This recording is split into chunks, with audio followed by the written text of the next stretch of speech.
Hey everyone, it's a beautiful night in the Transverse. I'm your host, Emily. Welcome to the Transgender Show. My guest tonight is Jen of Giggles fame. Jen is one of the co-hosts of We Happen to Be Trans podcast, which is also starring one of our good friends, Victoria Maximus. She is a published poet with an upcoming live performance of her work through QT Literary Magazine. She works in HR and will soon celebrate 16 years of marriage. Everybody, welcome to the show, Jen. Hi. Hi, Jen. Thank you so much for coming. I hope you're having a great night. I am, yeah. Awesome. Awesome. Let's see who we've got in the chat to say hi to real fast. Everybody's still trickling in, so go ahead and say hi. Expected. Yeah. Go ahead and say hi in the chat. We've got Jeannie here, of course. Nicole, it's Winter Nicole. Hello, hello. All right. Avery at least is here. And hey, Avery. Let's see who else is here lurking a little bit because they haven't been divulging themselves in the chat. If you have any questions during the show, go ahead and type at the Transverse in front of your question. One of the mods will pick it up and put it in the Discord for me. And once we'll get through the main set of questions, and then after the break, we will come in and answer all of your questions, and then dive into all the other fun stuff that Jen does. And we'll get to talk about all of the fun nerddom that we see smattered around her background there. First off, just to get the thing started, for the record, how do you identify? I am a bisexual transgender woman. I use she, her pronouns, and yeah, I think that sums it up. Okay. Short and sweet. Love it. Let's go.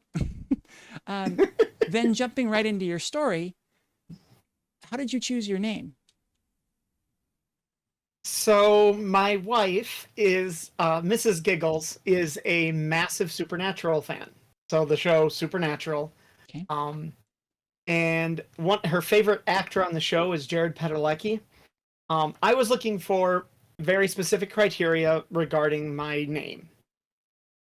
It turns out that Jared's wife's name is Jen, or Genevieve. Okay. And I'm like, that's it. I stole it, ran with it, and away I went. Easy peasy. Did you have a trial period on that one, or you just knew once you found it that was the one you wanted? Once I found it, it's what I wanted. I'm like, that's everything I want. Oh, wonderful. And did your wife take to it pretty well? Yeah, she did. She picked it up pretty quickly, as did two of my best friends here in real life. So when did you first realize that you were different? When did you realize that you were trans, and what were those early clues? I was 12 when I first realized I was different. I failed to come out at 14 to my mother.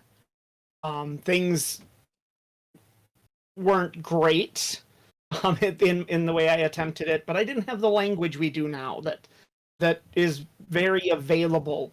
And so I wound up in the closet for like another 20 years. Oh. So, yeah. Early signs. I never wanted to be He-Man. I always wanted to play She-Ra.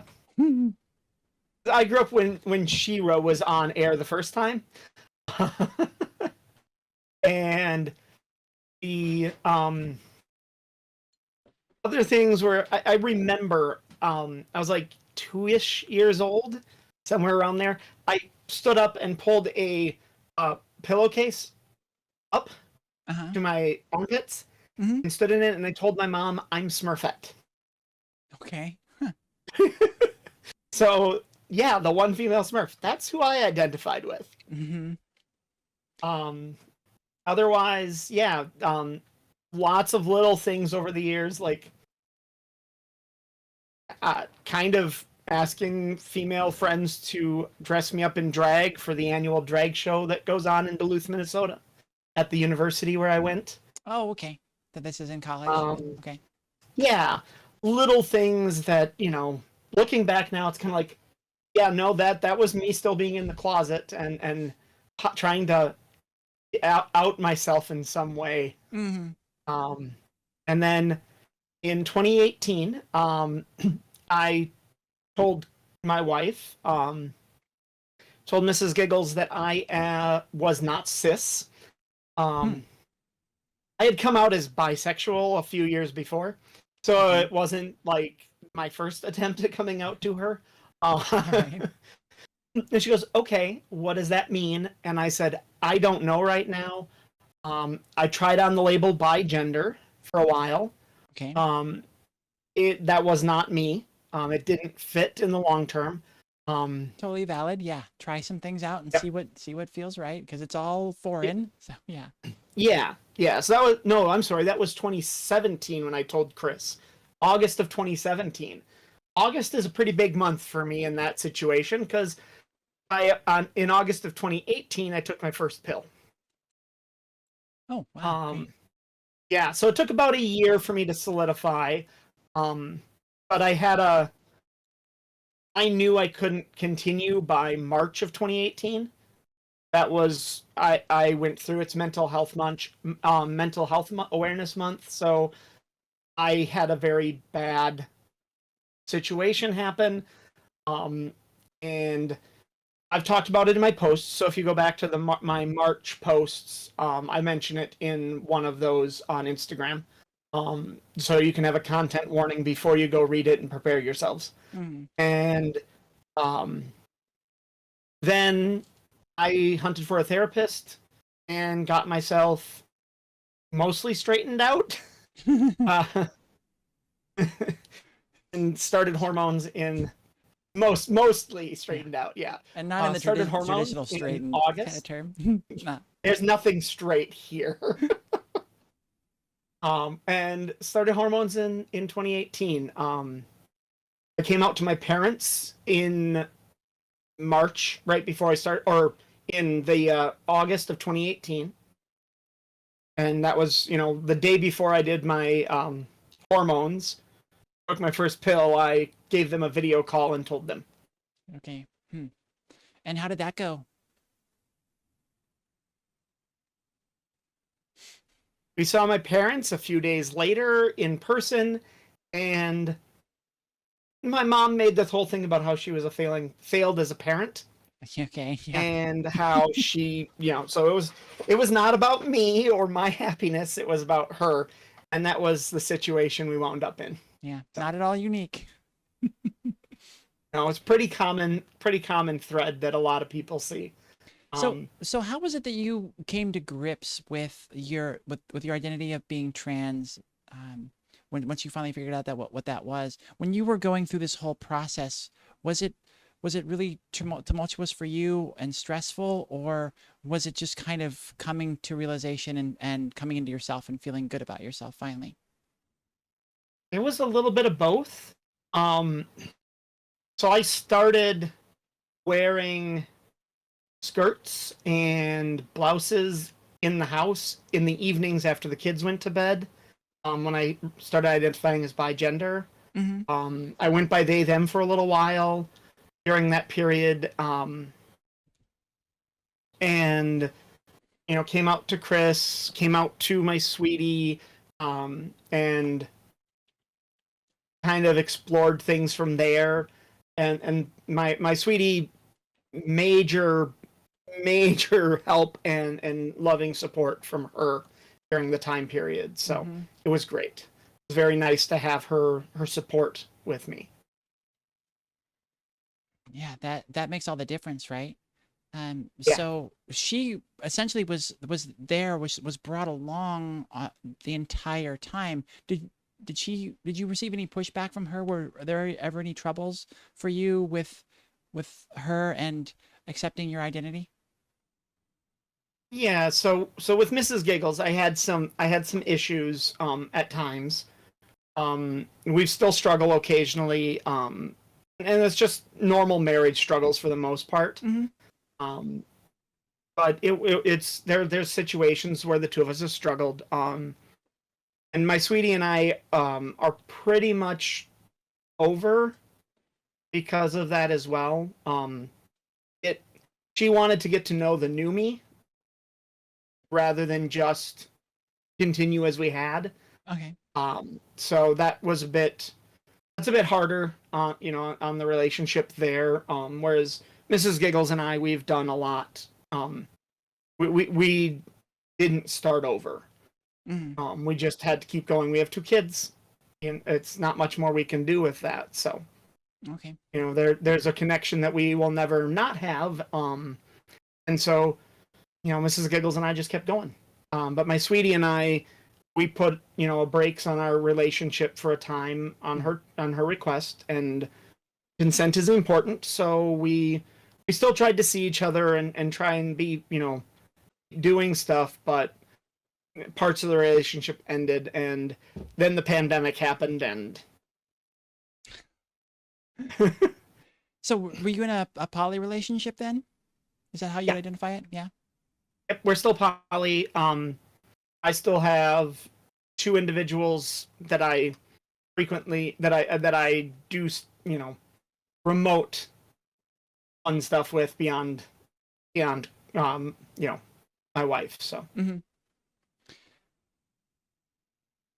When you started to identify and develop your identity, did you have a particular role model or confidant that you could turn to? I didn't. I I have I did the first few steps alone. Hmm. Um, there's some great support work networks here in Minnesota. There's some wonderful group programs and trans support groups. Um, Due to my life at the time, I couldn't go. Hmm. Between my kids being in scouts and me being a scout leader and everything, it was a lot. I did a lot. I did almost everything alone. So Mrs. Giggles was my confidant. Hmm. Mm-hmm. So, we heard how your family went. Were you working at the time when you came out? I was. Mm-hmm. Um, And how did that I go? And at how the was the time I was acceptance working. there? At the time I was working for Wells Fargo. Okay. Wells Fargo is amazing for coming out in. Like, Okay. no, hands down, amazing, top notch. Their insurance coverage is some of the best in the country for trans people. It is, and they have a team that's a gender transition team that will travel out to any location in the country and train your coworkers while you take a couple days off on how to treat you when you come back. And Wow, although there were that's some issues and some struggles and people misgendering and dead naming me, those are pretty normal and they were very rare. mm-hmm. And the people apologized right away when they did it. And I was in a weird position because normally it'd be like a team of like 10 people, maybe 15 that you'd have to come out to. My position at the time, I was in indirect contact with over 500 people on a weekly basis. And so me disappearing would have thrown a without any kind of announcement or anything would have been weird. Like, who's this new person? Mm-hmm. There was no Jen's leaving. It was suddenly somebody new's in and they have the same email address. What's going on? Mm-hmm. So my main team, the team of people I worked with on a daily basis and sat next to, they had the specific training, like an hour-long training, I understand, answering questions, that kind of thing. And then everyone else got an email from Nice and from easy. the executive vice president of the division down. Mm-hmm. Yeah. Nice. I was interacting with a lot of people. That's so wonderful. It sounds like it was just nice and easy, and then you had a good level of acceptance after that, I'm assuming. It was great. Yeah, I did. I was out to like people at the in there that were there for at the start. So when it happened, I was out to a few people, and they made it a lot easier because they had already been aware and accepted and knew this was coming. So when people were like, "Well, what's going on?" They go to ask my two best friends at work. They're already like, "Yeah, she's great. We've known about this. She's fine. Things are things are good." I was told that some people had asked some questions to find out, see what was happening, that kind of thing. So Your moles on the inside. I love it. I know it's great. Um, so who was the hardest person or group for you to come out to? um, the hardest was actually my grandmother. I didn't come out to her. My parents told her for me. Okay. This was before I stopped talking to my mom. They came out to her for me before I went public in March of 2019, and yeah, she was the hardest. I mean, she just turned 90 Hmm. this year, so she's in her 80s, and I don't want to, I'm like, it's Yeah. how bad of a shock is this going to be, Grandma? But my mom was really the one I was afraid of because, as I said, I failed to come out to her at like 14, and it didn't go well then. Hmm. Didn't go well this time either. So, And then in your local community, what's the reception been like there? fine as a general rule. Hmm. Most of that. One of the things about living in a giant metro is my friends aren't my neighbors. Oh, uh-huh. My best friends live in other cities around the area. So, you know, um, things were good amongst my friends. Things were just fine.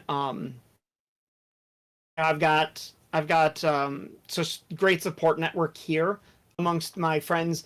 People from before that were just perfectly fine, made the change, and went with it. No worries. Okay. Um, I don't always feel safe in my neighborhood, but that's when you have people that fly Trump flags and have Trump signs in their yard for over a year before the election, not exactly that doesn't make me feel the safest sometimes. Yeah. Um, so you mentioned community, a lot of good trans communities close to you, and then, you got the good support at work. But what was your first experience in trying to find community? Was it pretty easy for you, or did you have some stumbles at first in finding a group to belong to? I stumbled. It was hard. I wound up on Tumblr because there was nothing else. I mean, Reddit's a shit show half the time. Pardon my language. Reddit's not great because the comments are just you know.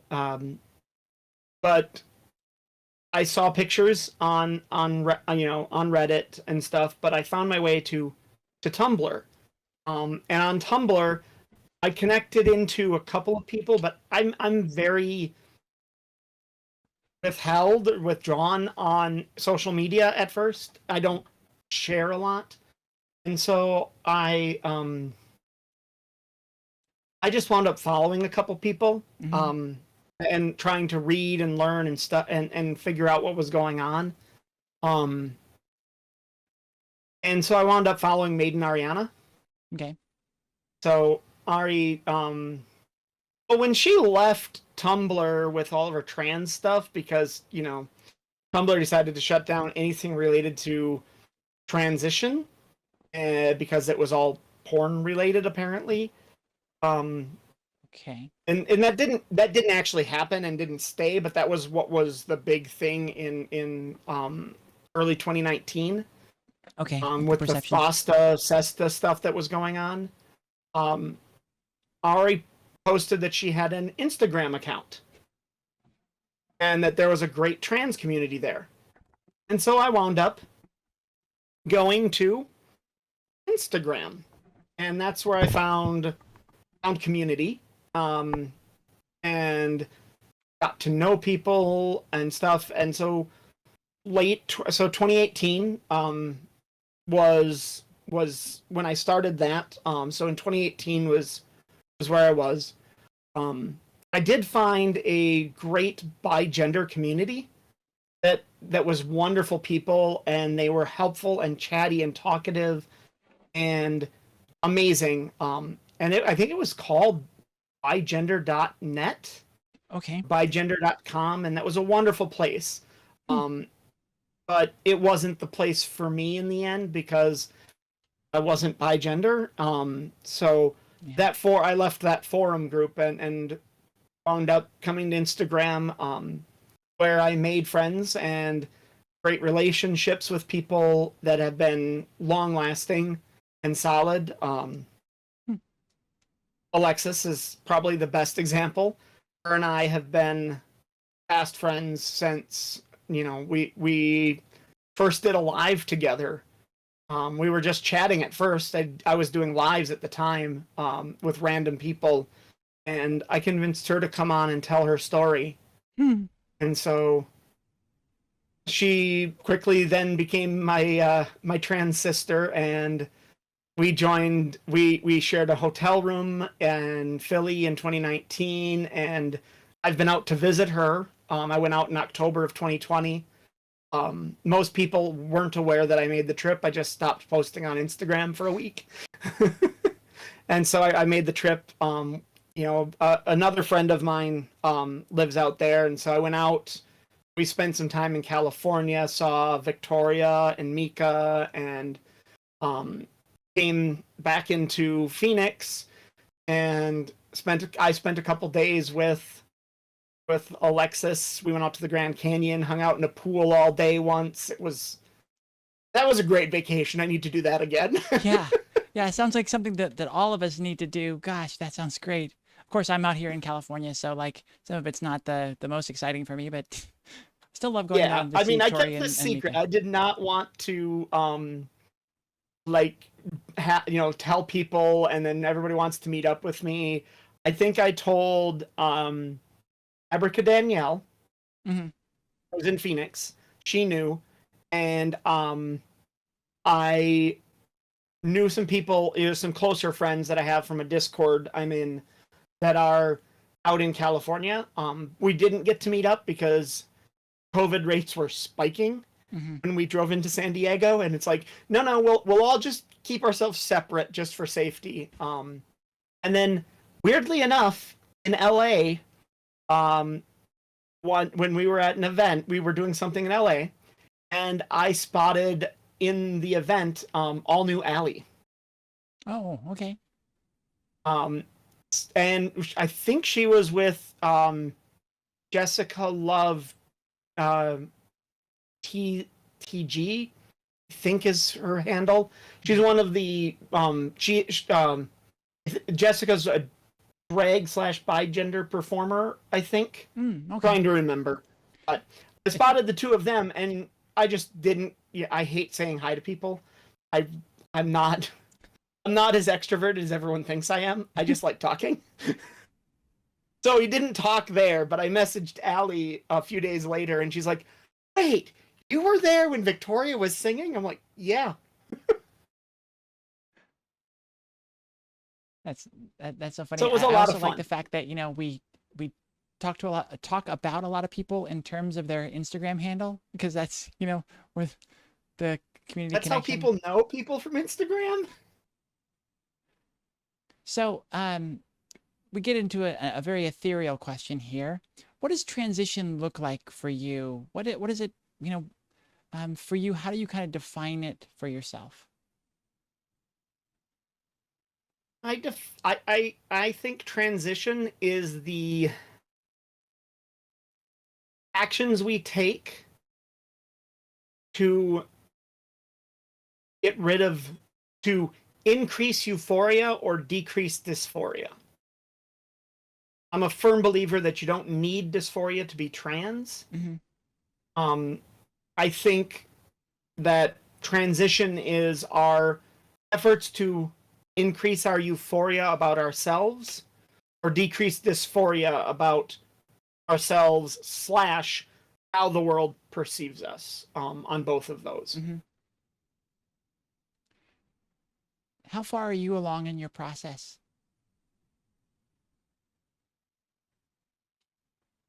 I'm almost done, I guess. I still have a couple surgeries I'd like to do. Mm-hmm. I've had a couple. I'm looking to do two more, and my desires for surgeries have changed over the years. I've gone from not wanting certain ones to being, yeah, no, I'm gonna have that one, and others being like, hey, your mileage may vary. What do you need in the end? Yeah. So, yeah, that's where I'm at. Nice. Yeah, that ties perfectly into one of the questions I had coming up, which was, how do your goals shift? So that's perfect. I think, it's common, and I think it's perfectly healthy and right for you to decide that you want things now, or that certain surgeries or things in the plan no longer fit into something that you need, again, to Yeah. deal with that dysphoria or to bring you the euphoria. I love that. Yep. What were some of the key fears that you've had during your transition then? Losing everything. Hmm. I mean, when you think back, what was transition in the 90s when I first started trying to figure it out? It was a joke on Jerry Springer or lose everything. Hmm. Of course, I'm not, yeah, that's not what I wanted. That's not what I was, I mean, and so those were fears I carried with me Yeah. until this point, where I couldn't, where I couldn't not transition. I got to the point where I had to. Um, and that's sadly a bit too common for most of us, I think.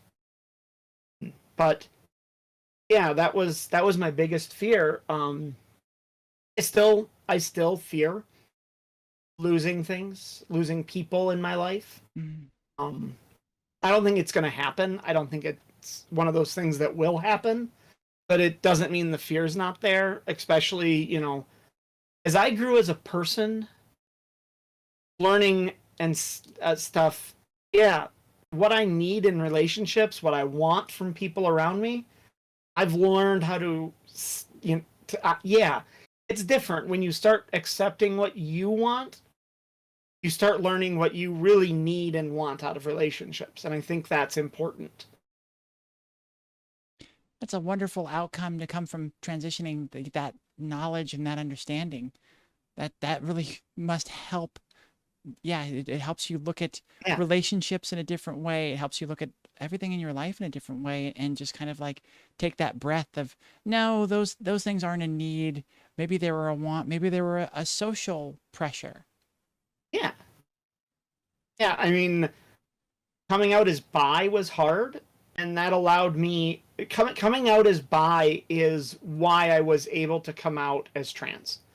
Um, Accepting one part of myself, like 3 4 years earlier, allowed me to accept another part of myself and understand where I was and stop hiding. Mm.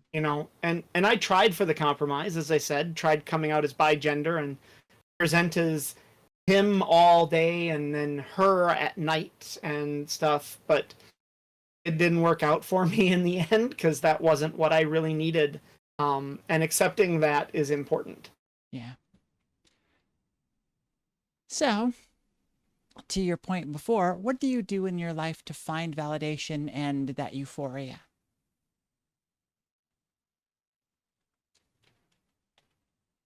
Oh, that's a good question. Um, it used to be that I needed a lot of social validation when I first started. That social transition was huge. Hmm. Um, but to my Instagram post point today, it's just the little things.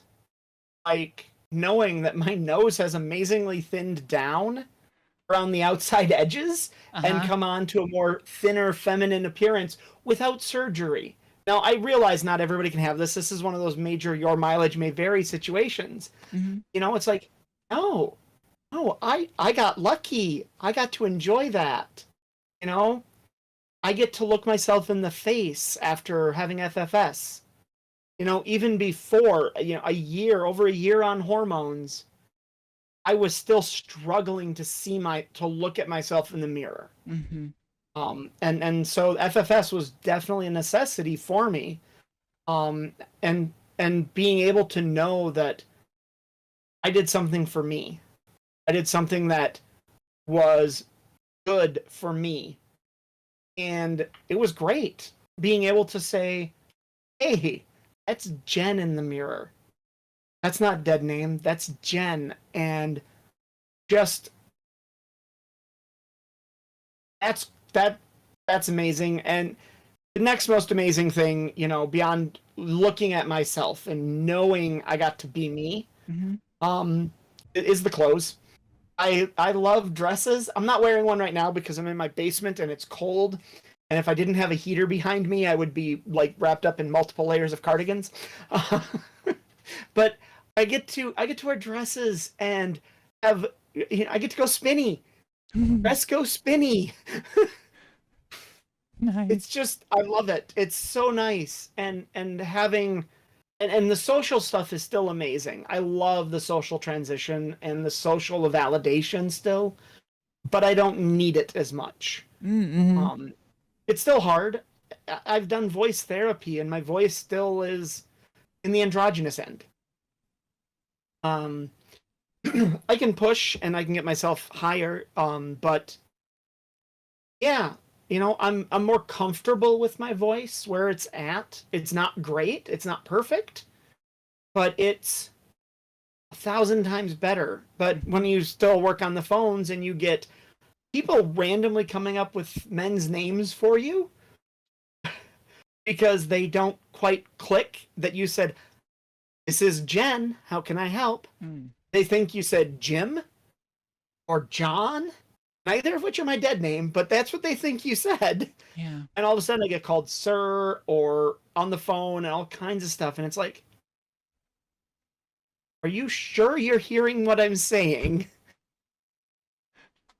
Do you hear the Those can be words that are rough coming out days. of my mouth? Yeah. Do you understand the words that are coming Understand. out of my mouth? Great line, good movie trilogy. Yes. Um, But I but botched it. Darn it. no, all three of them. I enjoyed it. Anyway, yes, I do a pop culture podcast. You got to expect it. But yeah, those little things, the joy of being accepted and seen Mm-hmm. is still there. It's just not as necessary. When I started, it was a necessity. Mm-hmm. It was a necessity. I delayed coming out to my best friend. I really did. Um, just to tell the story. I came out to him before I came out to my parents. And his wife, they're some of my best friends here. Um, I delayed because the soonest chance I had to tell him after I'd made the decision to transition, I hadn't even started hormones when I told him. Um, yeah, I delayed because it was his birthday weekend. Like, no, no, we're here to do fun stuff for you. This is not my day. It's yours. You're going to, you're the one who gets it. So I waited a couple extra weeks and had a chance to tell him later. Hmm. That's very And kind of you. That's awesome. his sweetie, she met me and talked to me like twice before she knew Jen was who I was. She doesn't even remember what my dead name was. It's amazing. It's so fun to know people who've never known you as your dead name, and I love it. Yeah. Yeah, it's great. It's such a great feeling. It just makes things so much easier. It's sort of like, that there's two things that are great. One is joining a trans community and being surrounded by people that just get it. You don't have to describe it or anything. It's just they understand. And then the other is once you get to a point and like all the people you meet, they know you just as that. And then it's Yeah. sort of like that slate is wiped clean and you're just like, I can just be me. This is wonderful. Yeah. Yeah.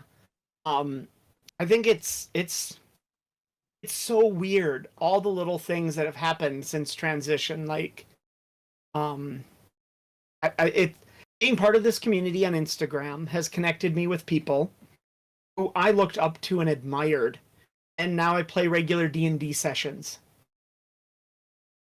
with them. I'm Hmm. like, I used to read your articles on a regular basis, and you're part of the reason I came to accept myself as trans, and now you're my DM. Totally mind blowing the way connections work. Hmm. It's amazing. Well, it's that kind of community. Like nobody has that of like that inflated ego or importance. It's just like, Yeah, yeah, why would that be a thing? I'm just here and normal like you, like whatever, you know. that, yeah. So That's the whole point, is yeah. to enjoy the people you connect with. So on the other side of the coin of the last question, what are the things that you still struggle with as far as dysphoria? I have voice dysphoria still a bit. Hmm. Bad days I have a cold, where I Ugh. just get tired and my voice hits the bottom end of what is my range Hmm. now. Um, those are hard, you know. Those are hard days.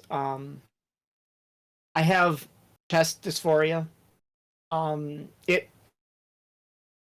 I'm not. I'm not a very busty woman, Hmm. and I'm a larger body. Like I have a wide space. I have a wide frame. The way growth happened has not been a lot. A little lopsided, and which is normal, and it's not uncommon. But a lot of wide chested trans women wind up with very wide set, odd angled breasts. Hmm. And so I have issues around that. But overall, I think the worst right now is bottom dysphoria. Okay. That's where I still struggle the most.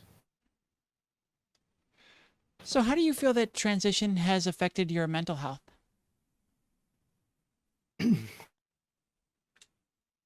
I am in one of the best places I've ever been. I am open and honest about my mental health. I have never been super open and honest about my mental health. My mental health is still a struggle, Hmm. still an issue at times. It's not something that we would expect, not something that we would, you know, say, oh, everything's better now. When you get rid of dysphoria as the darkness that's coloring everything, you start to see everything else. If Mm-hmm. that makes sense to everyone. Yeah. So that shadow. So you have a giant ass, storm cloud as I'm looking out my basement window and seeing storm clouds rolling. You have a giant ass storm cloud over everything. You can't tell what's actually a dark spot Hmm. and what's a light spot until you have light to shine on everything. And getting rid of dysphoria for me was the big step in doing that. Um, being honest about the fact that I have anxiety, being honest about the fact that I do suffer from depression. These are huge, and they aren't things I would have even. I I hate to say it, but I lied a lot on those forms that the doctors give you in the rooms in the clinics. Mm. They give you a mental health checklist that you have to go through. Yeah. I outright lied on the forms. Not proud of it, but it's what I did because it was just everything I was doing was normal, and now I feel free to be honest about it. That's so wonderful. That's all you can hope for. I love that kind of point that you're making, essentially, that, you know, transition doesn't solve all your problems. It helps you shine light on them and figure them out and become more honest about yourself and with yourself. It does make everything easier. It just doesn't it's just not some panacea that makes everything go away. So Yeah. it's an important point, and I love that you brought that up. Now, what were some of the biggest hurdles that you've come across in your transition? You know, just things that you had to learn, or just other things that were kind of tough and might have tripped you up a little bit. The hardest thing is to still dead name yourself. Oh, And I do it occasionally when I yell at myself in my head. Because, you know, we all do that sometimes where it's like, dang it, do this. Or, dang it, Jen, you know better. mhm. And sometimes dead name comes up. And that's never fun. That's probably the worst thing to have learned about transition is that you may still be dead naming yourself, you know, almost 3 years, 4 years on, you know, into your transition. I'm nearly 3 years on hormones, and yeah, I'm still doing it. Mm. Well, Um, I've kind of found here and there that I will still somehow not I don't dead name anybody, but I will somehow misgender people sometimes, and it's just I like, why did that come I out? do that too. I occasionally do. I'm like, I have never known you as anything but current name, current gender, this is who you are, right? I never knew you before, and yet I still will do it to people, and I'm like, why the hell do I do that? Mm-hmm. It doesn't make sense, and it's one of those. That's one of the spots I struggle, and I know I struggle, and I'm sorry if I ever do it to you, and I will apologize and correct myself. Um, there is a individual I know here in the cities where I live, and they are non-binary. Current identity is non-binary. Their identity has shifted several times since I met them. When I met them, they had yet to transition. Then they went to non-binary. Then they went to trans woman. Then they went back to non-binary. I went through somehow the three most common pronouns, so I got to the right one for them. And I was looking at them, and I said, wrong pronoun, they. And they're just looking at me like, yeah, you got it. I'm like, I'm sorry. After I completed my sentence, did everything else, I just said, I'm sorry. I apparently am going through all your pronouns tonight. It was just one of those things. Mm-hmm. Yeah, Otherwise, we all for do it. transition, makeup, Mm-hmm. I don't wear makeup. I tried. I can do eye makeup pretty decently. Just eyeshadow, eyeliner. I need to try and get a liquid tip because fat pencils don't work in my hands. Mm. Um, Everything else not so great on. And clothing, women's clothing is the most complicated thing. I know why. I have done the history research. Oh, It's the most complicated thing, and it's a bunch of old white men's fault. So there's a big shock. before the 1980s, all clothing was standardized in the United States. All sizing was required to be the same across all brands, all companies, everything. In the 1980s, and I forget the exact year, Congress deregulated women's clothing. Just deregulated. Said, well, you can do whatever you want.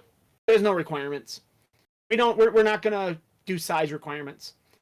And some companies have never changed their sizing, which is why your Hanes underwear is a size 7, but you wear a size 14 or 16 pant. Or maybe you wear a size 10. Or maybe you're smart like me and shop at Tord and wear a size 1. Yeah, But that's when vanity sizing became a thing, huh?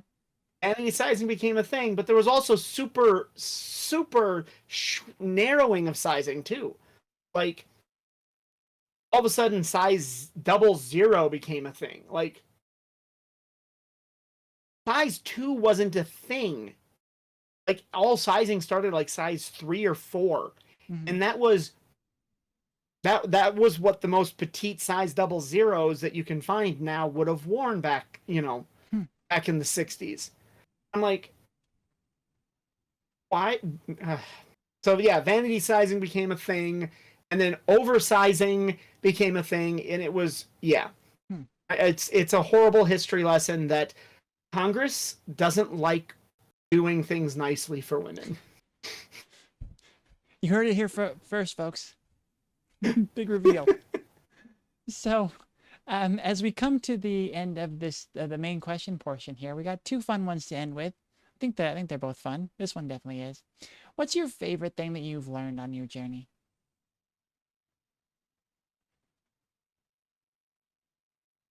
Favorite thing I've learned on my journey is boundaries. Hmm. Just boundaries. I didn't have that concept. I didn't understand what that was, how those worked. Boundaries. Best thing I have ever learned since as part of it. It was part of transitions how I learned these, and I'm trying to make sure my kids learn them without having to go through all the stuff I did. But boundaries, so important. Hmm. Boundaries. Nice. And then for the final question, as we wrap up this portion, what is the key advice that you have for trans or non-binary people who are either in the closet or um, just kind of haven't come out yet, basically? Yeah, I actually have this. Mm-hmm. I wrote this down actually after after a live chat. So Mix Noah J, a good friend of mine on Instagram, Noah, they were doing chats and discussions, and someone in the chat, well, on an Instagram live, asked a question about transition and not being able to. And I said to them, knowing who you are strong. Way to go for knowing who you are. You probably have a rough spot, a rough, tough spot. So, something along those lines. And it was love who you are and don't hide it. Own who you are, even if you have to do it to just yourself or just your friends. Keep yourself safe, but own who you are. So Beautiful even if you're in the sentiment. closet, own it. Own who you are to yourself. Keep Mm-hmm. yourself safe, but own who you are. That is the most important advice I could have ever received as a teenager, as I could have received as a 20-year-old, that I could have received when I started. Mm-hmm. Is own who you are. That's such a wonderful sentiment. Yeah. And that's something that I hadn't even kind of thought about, and we haven't really come across here, is just that you your transition doesn't have to be some big grand thing. You don't have to unveil or Yeah. anything. Just as long as you accept who you are and you know that on the inside and you're okay with that, then the other stuff is, you can come out when you're ready, or you never Mm-hmm. have to if you feel like people will treat you poorly or Yeah. whatever. That's a wonderful, wonderful piece of advice. Yep. I know trans women and non-binary individuals who are still in the closet. Mm-hmm. They aren't coming out, or they've only come out a little bit and are just still not doing anything with their transitions. And that's what I tell them. You're great. You're perfect. You're fine as you are. Just own who you are to yourself.